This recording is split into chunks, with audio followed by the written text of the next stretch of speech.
Dans notre dernière vidéo, nous avons discuté pourquoi le Japon n'a pas conquis Hawaï, malgré son grand succès lors de l'attaque du port de Pearl Harbor. Mais et si le Japon avait tenté de conquérir Hawaï? Comment cette histoire se serait-elle déroulée? Allons satisfaire cette curiosité?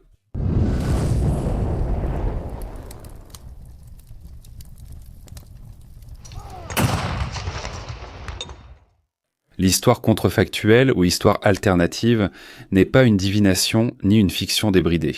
C'est un exercice qui part des conditions réelles, des ressources disponibles pour les acteurs de l'époque et des choix possibles.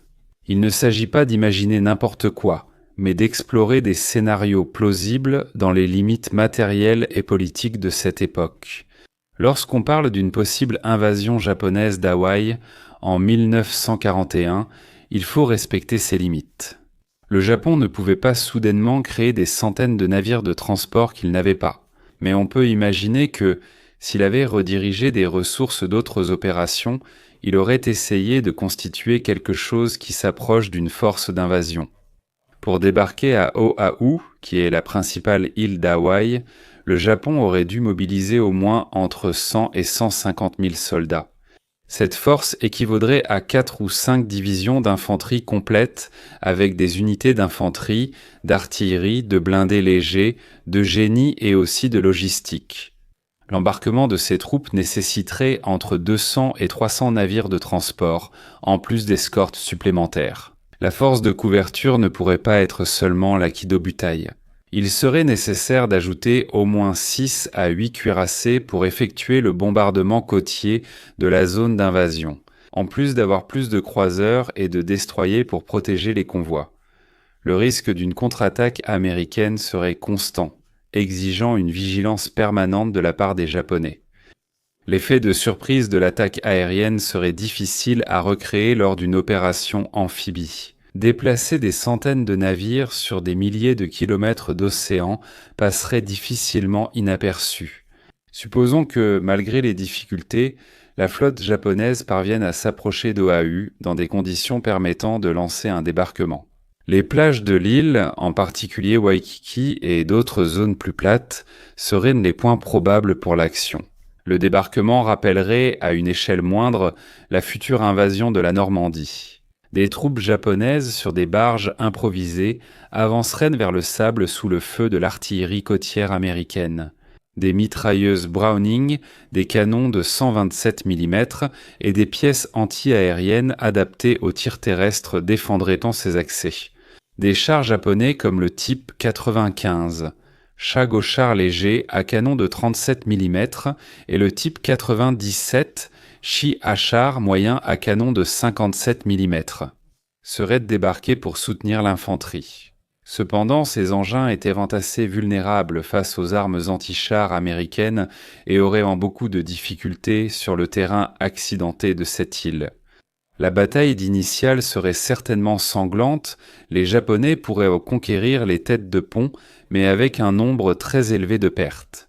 Le nombre de pertes au cours des premières 48 heures pourrait être comparable à celui d'opérations comme Guadalcanal ou même la Normandie. Parce que sans l'avantage logistique des Alliés, on peut s'attendre à ce que les Japonais souffrent énormément. S'ils parvenaient à avancer au-delà des plages, les Japonais feraient en face à des combats urbains et, sur les hauteurs, Honolulu et d'autres zones habitées serviraient de bastions de résistance pour les Américains. La géographie d'Oahu favorisait clairement le défenseur. Les routes de l'île étaient très étroites, avec des chaînes de montagnes et des zones forestières de chaque côté, ce qui rendait l'avancée mécanisée très difficile. La garnison américaine, bien que surprise, aurait le moral pour se battre jusqu'au bout. Le choc de l'attaque aérienne se transformerait en résistance obstinée des troupes et ces soldats pourraient se replier sur des positions défensives préparées et prolonger le combat, déjà très coûteux pour les Japonais. Il est également plausible de supposer qu'après plusieurs jours de combat, les Japonais auraient réussi à occuper des parties de l'île, y compris la base navale de Pearl Harbor. Mais la victoire jusqu'à ce point serait partielle et coûteuse. Conquérir Hawaï ne serait que la première étape. Mais garder Hawaï serait le véritable défi. Pour contrôler Oahu, le Japon devrait laisser une garnison minimale de 40 à 50 000 soldats. Cette force devrait surveiller une population d'environ 400 000 habitants, qui était le nombre d'habitants à Hawaï en 1941. En plus de gérer les prisonniers de guerre américains, qui s'élèvent à environ 50 000 hommes. En plus de l'infanterie, il faudrait une force aérienne stationnée sur l'île, avec 200 à 300 chasseurs zéro pour la défense aérienne et aussi une centaine de bombardiers moyens pour la patrouille océanique. Les pistes capturées à Ikenfield et Wheelerfield pourraient m'en être utilisées, mais elles nécessiteraient des réparations et un approvisionnement constant en carburant et en pièces détachées. En mer, il serait indispensable de maintenir au moins 1 ou 2 porte-avions à proximité, ainsi que des croiseurs et des destroyers pour protéger les accès à l'île. Des sous-marins basés à Pearl Harbor pourraient renforcer ce dispositif défensif. Mais rappelons-nous que tout cela dépend du carburant et des pièces détachées. Voici le point fatal de tout ce scénario. La logistique, car le Japon se trouve à 6500 km d'Hawaï. Et maintenir ces 50 000 hommes, des centaines d'avions et une flotte sur place exigerait des convois mensuels avec des dizaines de navires chargés de ravitaillement. Ces convois traverseraient un océan qui deviendrait rapidement un territoire terriblement hostile pour les Japonais, parce que les sous-marins américains, encore peu nombreux en 1941, augmenteraient en nombre et en efficacité très rapidement tout au long de 1942. Avec le temps, la route Japon-Hawaï deviendrait un couloir de destruction. De plus, le carburant nécessaire à la flotte japonaise pour protéger ces convois serait immense. Et ici nous trouvons aussi une contradiction. Le Japon avait justement besoin de conquérir l'Asie du Sud-Est pour garantir son approvisionnement en pétrole et détourner des ressources afin d'envahir Hawaï. Cela signifiait mettre en danger la raison même de la guerre. Même si le Japon parvenait à conquérir Oahu, les États-Unis réagiraient avec une fureur sans précédent. L'occupation du territoire américain serait perçue comme une menace directe pour le continent lui-même. La mobilisation industrielle, déjà immense après l'attaque aérienne, serait encore plus accélérée dans ce scénario alternatif. Entre 1942 et 1943, les États-Unis ont lancé des dizaines de nouveaux porte-avions de la classe Essex, des centaines de destroyers et de sous-marins, ainsi que des milliers d'aéronefs. Une garnison japonaise à Hawaï serait condamnée à être isolée dès le premier jour, bombardée et finalement anéantie. Des bombardiers à long rayon d'action pourraient atteindre Oahu directement depuis la Californie. La marine américaine, renforcée par l'industrie, organiserait une contre-offensive inévitable. Ainsi, même dans un scénario alternatif où le Japon aurait conquis Oahu, le résultat prévisible de toute cette entreprise serait un désastre stratégique. La garnison serait isolée, sans ravitaillement adéquat, et finirait anéantie par des forces américaines bien supérieures. L'effort initial aurait coûté des centaines de navires et des dizaines de milliers de vies, en plus d'avoir détourné des ressources des campagnes cruciales en Asie du Sud-Est. Au lieu de prolonger la guerre, cette invasion pourrait écourter le conflit en précipitant la défaite finale du Japon. L'exercice consistant à imaginer l'invasion montre l'importance de la logistique dans la guerre. Le Japon pouvait faire preuve d'audace, pouvait infliger des coups tactiques brillants, mais il ne pouvait pas échapper aux limitations matérielles et géographiques. Une telle opération nécessitait du courage et une base industrielle et navale inexistante au Japon en 1941, l'option choisie par Isoroku Yamamoto, c'est-à-dire attaquer par les airs, détruire des navires et des avions et gagner du temps pour le Japon, fut l'audace maximale possible dans ces circonstances. Aller au-delà de cela aurait été littéralement tenter l'impossible, mais imaginons ici le scénario. Après l'attaque aérienne du 7 décembre 1941, le Japon ne se contente pas de bombarder Pearl Harbor, mais parvient à débarquer des troupes, à vaincre la garnison américaine et à occuper Oahu. Le drapeau du soleil levant flotterait sur la base navale et le choc psychologique aux États-Unis serait incalculable. Pour les États-Unis, perdre une île au milieu du Pacifique, et pas n'importe quelle île, mais Hawaï n'est-ce pas un lien vital entre l'Amérique continentale et l'Asie, serait interprété comme une menace existentielle. Pearl Harbor ne serait plus seulement un jour d'infamie, mais deviendrait une humiliation nationale. La réaction politique et sociale serait immédiate, une mobilisation totale, sans précédent.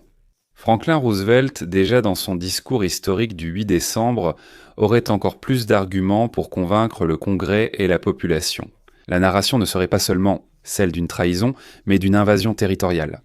Dans ce scénario, même les secteurs les plus isolationnistes des États-Unis auraient été balayés par une vague d'indignation. Le grand atout des Américains résidait dans leur industrie. En 1941, les États-Unis étaient déjà le plus grand producteur industriel du monde. Le programme de mobilisation, timidement lancé en 1940, a été accéléré après Pearl Harbor. En réalité historique, entre 1941 et 1945, les États-Unis, avec leur immense industrie, ont produit 88 porte-avions dont 24 étaient poilés de grands porte-avions de la classe Essex. Pas moins de 349 destroyers d'escorte, 203 sous-marins et, tenez-vous bien, 300 000 aéronefs en plus de 2,4 millions de véhicules militaires. Avec l'occupation japonaise d'Hawaï, ces chiffres auraient pu être encore plus élevés car le sentiment d'urgence se serait intensifié. Le gouvernement aurait encore accéléré des programmes comme le Victory Programme, déjà en cours, en donnant la priorité au Pacifique avant même l'Europe. L'un des premiers instruments de réponse des États-Unis aurait été la guerre sous-marine. Même en 1941, les États-Unis disposaient en ça déjà d'une force sous-marine assez considérable, basée principalement à Manille, Pearl Harbor et sur la côte ouest des États-Unis. Bien qu'ils aient rencontré des problèmes techniques avec les torpilles au début de la guerre, les sous-marins américains sont rapidement devenus des armes redoutables.